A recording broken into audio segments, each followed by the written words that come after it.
Halo anak-anak, jumpa lagi dalam pembelajaran Pendidikan Agama Katolik dan Budi Pekerti kelas 6. Materi yang akan kita bahas pada hari ini adalah Gereja Persekutuan Para Kudus. Baik anak-anak yang terkasih di dalam Tuhan, sebelum kita memulai pembelajaran kita pada hari ini, mari kita buka dengan doa. Dalam nama Bapa dan Putra dan Roh Kudus. Amin. Ya Yesus, pada hari ini kami hendak belajar untuk semakin mengenal iman kami, yaitu iman akan Allah Tritunggal, Bapa, Putra, dan Roh Kudus di dalam persekutuan gereja-Mu.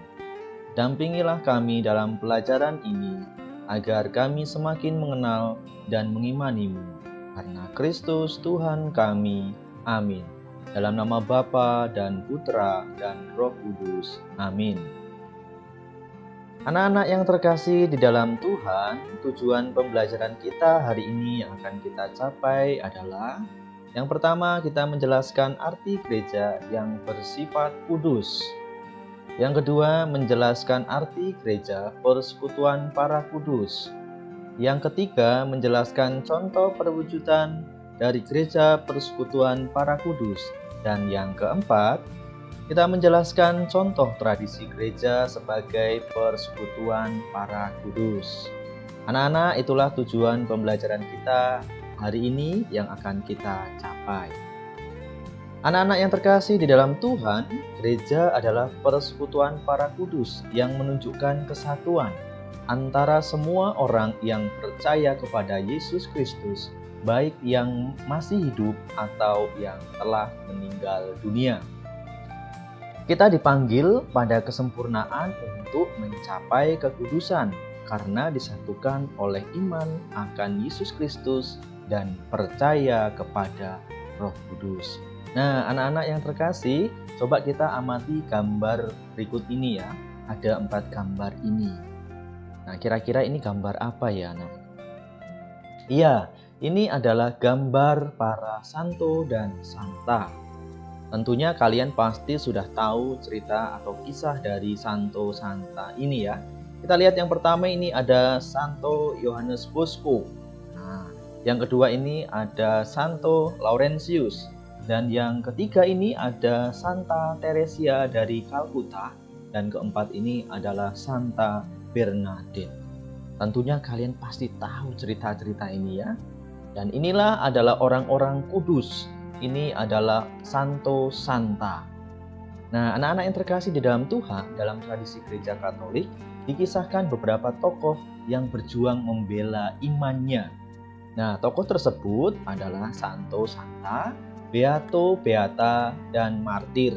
Nah, tadi itu yang digambar, ada 4 gambar itu adalah Santo Santa. Nah, Santo itu adalah orang suci untuk laki-laki. Maka ada Santo Fransiskus Assisi misalnya ada Santo Laurentius tadi ya. Kalau Santa itu adalah orang suci perempuan. Ada Santa Teresia dari Kalkuta, Teresia dari Avila, Santa Monica, dan masih banyak lagi. Kemudian Beato itu adalah orang yang berbahagia untuk laki-laki. Sedangkan Beata itu adalah orang yang berbahagia untuk perempuan. Nah, ini anak-anak disebut juga martir. Martir ini adalah orang yang wafat karena mempertahankan imannya akan Kristus. Jadi berani mati untuk Kristus. Karena apa? Mempertahankan imannya.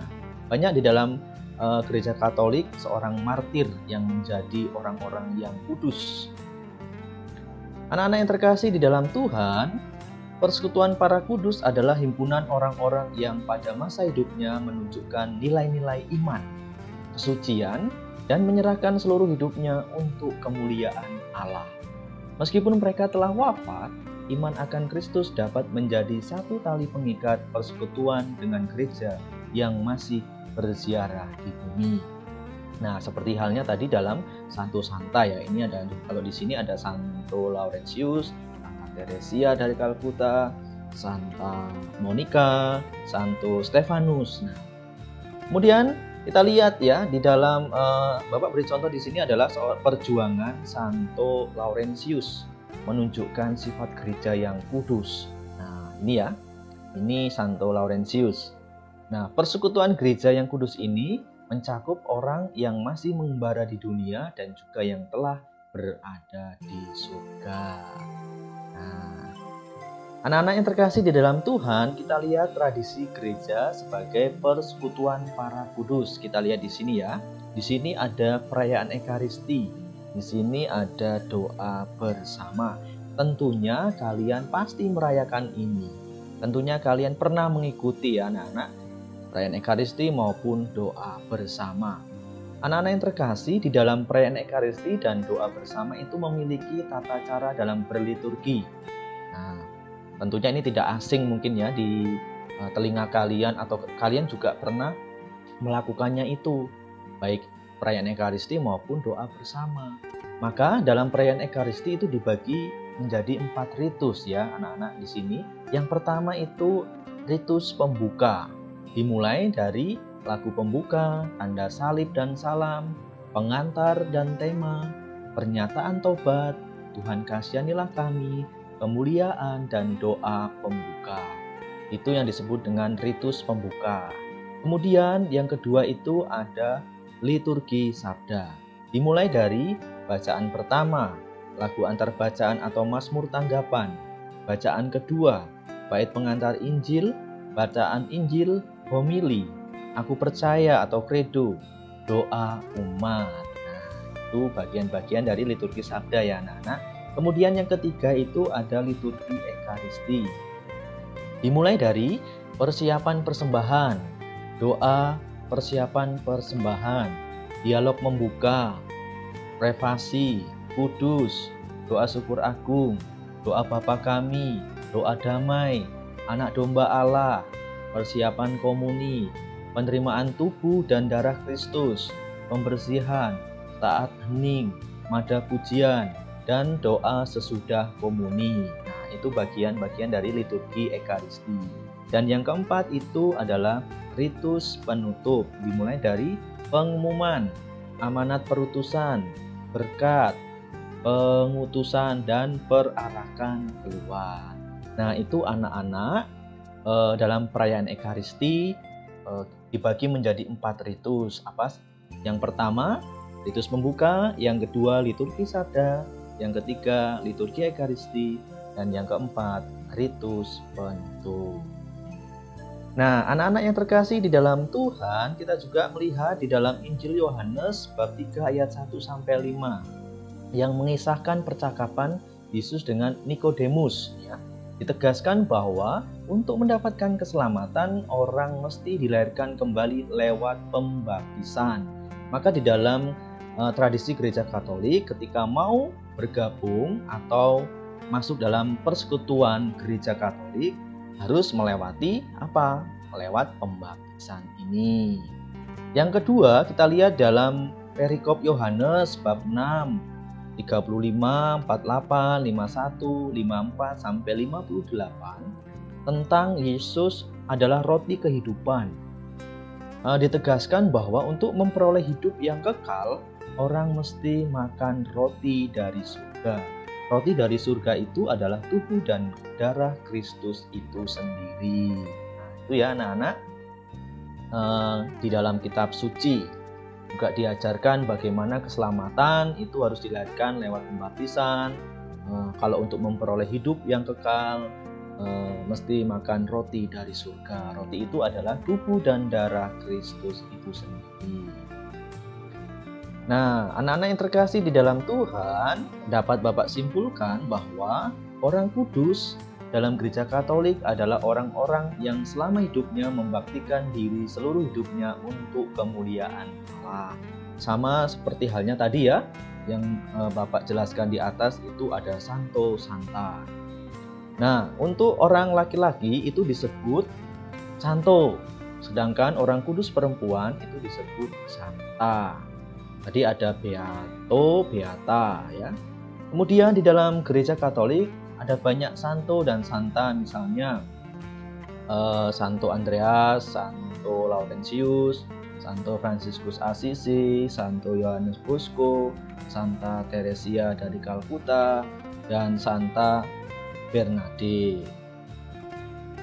Kemudian untuk menunjukkan gereja Katolik sebagai persekutuan para kudus, ada kegiatan-kegiatan dalam gereja.